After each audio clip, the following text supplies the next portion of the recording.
Həzrətin zuhurundan qabaq o Həzrətin istədiyi kimi olmaqda bizləri müvəffəq eləsin. Mən istəyirəm bugün bir mövzu haqqında danışaq. İmam Zamanla bağlıdır. Çünki bu günlər cümə axşamı, cümə günü İmam Zamana bağlı günlərdir. Bu günlərdə Həzrət bizim əməllərimizə baxır. Etdiyimiz əməllər hədislərdə var, bir həftə ərzində Həzrətə təqdim olunur. Ona görə istərdik Həzrətdən danışaq. Həzrətin barəsində bir sıra bilmədiyimiz məlumatdan əldə edək və məlumatlanaq, Həzrət barəsində məlumatımızı genişləndirək. Sual olunur ki, İmam Zaman ağa ki biz deyirik qeybdədir, bu qeybdə olmaq nə deməkdir? Yəni qeybdə olmağın mənası nədir?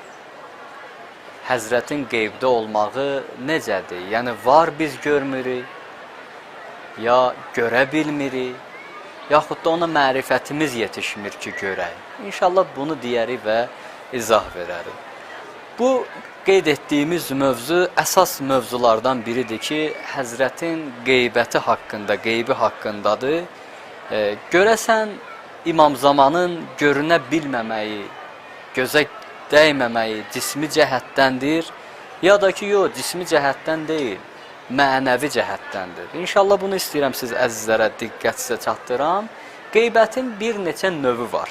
Yəni birinin, bir şəxsin qeybdə olmağı bir neçə cür məna olunur. Birinci mənası budur ki, deyərlər mərifəti qeybət. Yəni insanın bir şeyi görməyə mərifətinin olmamağı. Yəni bir şey var, amma biz onu görə bilmirik. Biz onu görmək qabiliyyətin əldə edə bilmirik. Yəni İmam Zaman Əcəlallah Teala Fərəcəhuş Şərif aramızdadır. O Həzrət hər gün yanımızdadır. Sadəcə olaraq biz günahkarıq, o Həzrəti görə bilmirik. Yəni Həzrət bizlə mülaqat edir, bizim çətin zamanımızda, çətin vəziyyətimizdə yanımızdadır. Bizlə bəzən həm söhbət olur, amma İnsanlar etdiyi günahlara görə Həzrəti görə bilmirlər. Və Allahın hikməti budur ki, onu insanlara tanıtdırmasın. Ola bilər o insanların içində onu istəməyənlər olsun, ona bir xətər yetirsinlər. Allah Teala onu xətalardan qorumaq üçün bizim gözümüzdən çəkir və onu bizə tanıtdırmır. Əgər bir nəfər mümin olarsa, ki tarix boyu olub belə şəxsiyyətlər, özünü İmam Zaman Əcəlallah Teala Fərəcəhuş Şərifə layiq görərsə, Həzrətin istədiyi kimi yaşayarsa, mümin yetişdirərsə özün, görüşləri olur, alimlərdən, ariflərdən olublar, görüşüblər, amma dünyada olanda heç kimin bu görüşdən xəbər verməyə icazəsi yoxdur. Bu cür şəxslər ki, imamla görüşüblər, dünyadan köçəndən sonra onların imamla görüşü vəsiyyətnamələrindən aşkar olunub. Məsələn, deyiblər ki, Mərəşi Nəcəfi ağa dəfələrlə İmam Zamanla görüşüb və onun üçün qaranlıq olan məsələləri Həzrətdən soruşub. Bu cür vəsiyyətnamələr o alimlər dünyadan köçəndən sonra aşkar olunur. Və İmam Zaman Əcəlallah Teala Fərəcəhuş Şərif qeyd etdiyimiz kimi tanınmayan bir şəxs kimi aramızda gəzir, çətinliklərimizdə yanımızdadır, bəzən bizdən həm söhbət olur, amma biz mərifət tapmırıq onu tanıyaq, mərifətimiz yetişmir onu tanımağa. Bu barədə rivayətlər də çoxdur. O rivayətlərdən biri də İmam Sadiq əleyhissalamın İmam Zaman Əcəlallah Teala Fərəcəhuş Şərif haqqında buyurduğu bir rivayətdir. İmam Sadiq əleyhissalam buyurur ki, o, yəni Sahibəz Zaman Əcəlallah Teala Fərəcəhuş Şərif elə bir şəxsdir ki, onda peyğəmbərlərin sünnəti var. Yəni peyğəmbərlərdə olan bir sıra sifətlər onda da var. Peyğəmbərlərə aid olunan bir sıra sifətlər onda da var. Bir çox peyğəmbərlərə verilən o sifətlər İmam Zamanda da var.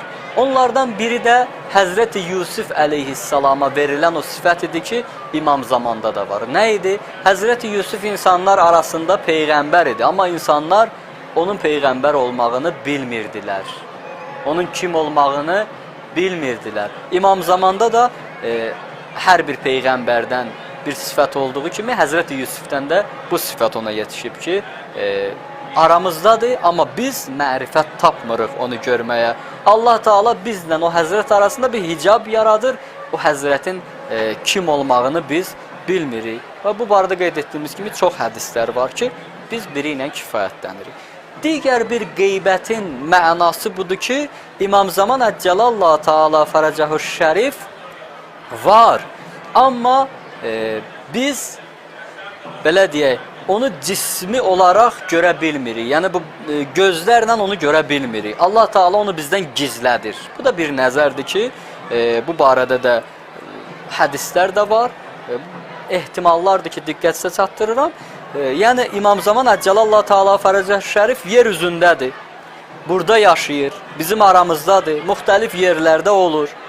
Müxtəlif şiələrin çətinliklərində, dostlarının çətinliklərində onların yanındadır, onların əməllərindən xəbərdardır və onlara lütf eləyir, onlara inayətlə qərar verir. Amma heç kəs o Həzrətin vücudunu bu gözlərlə görə bilmir. Necə ki, Həzrət-i Xizr əleyhi alafət təhiyyəti və səna bu cürdür. Yəni o Həzrət də yaşayır, amma biz gözlə onu görə bilmirik. Birincisində dedi ki, mərifət tapa bilmirik görməyə. İkincisində dedi ki, yox, gözlə heç görə bilmirik. Aramızdadır və görə bilmirik. İmam Rıza əleyhissalamdan bir hədis var. Həzrət buyururlar ki, Həzrət-i Xizr əleyhissalam həyatdadır, daim yaşayır.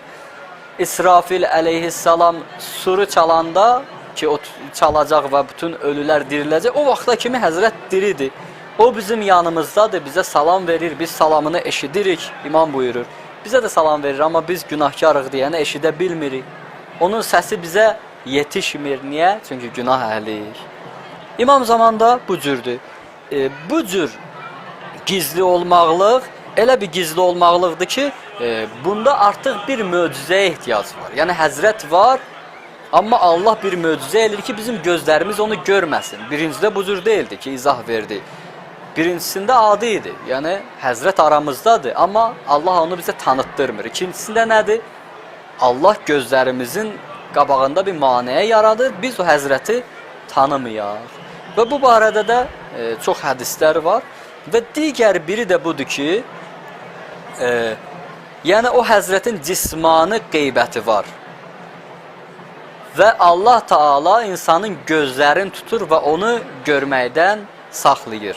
Onu görə bilmir. Necə ki, Quran ayəsində də oxuyuruq. وَجَعَلْنَا مِنْ بَيْنِ أَيْدِيهِمْ سَدًّا وَمِنْ خَلْفِهِمْ سَدًّا فَأَغْشَيْنَاهُمْ فَهُمْ لَا يَبْصِرُونَ. Allah Taala gözlərinə sədd çəkir, onlar İmam Zamanı məsələn indi İmam Zaman barəsindədir mövzumuz, görə bilmirlər. Bu da bir çox Quran ayələri olduğu kimi bir hadisə haqqında nazil olub ki, Yasin surəsindədir bu ayə, buyururlar ki, onların gözlərinə bir pərdə asılacaq, onlar görməyəcəklər.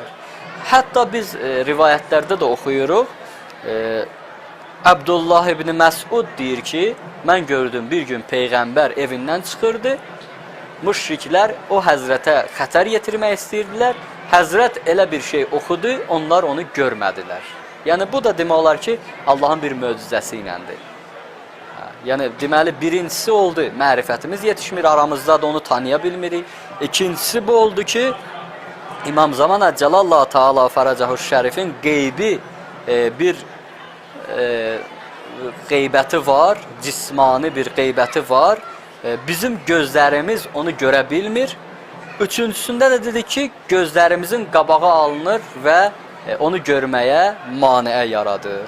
Və bir sıra mətləblər də bu barədə var ki, inşallah əzizlərimiz, mən bu qədərlə kifayətlənirəm, özləri də getsinlər, biraz araşdırsınlar bu barədə. Çoxlu kitablar da yazılıb, suallar olunub, suallara cavab verilib. İnşallah ümid edirəm ki, əzizlərimiz bu barədə artıq maraqlanmaq üçün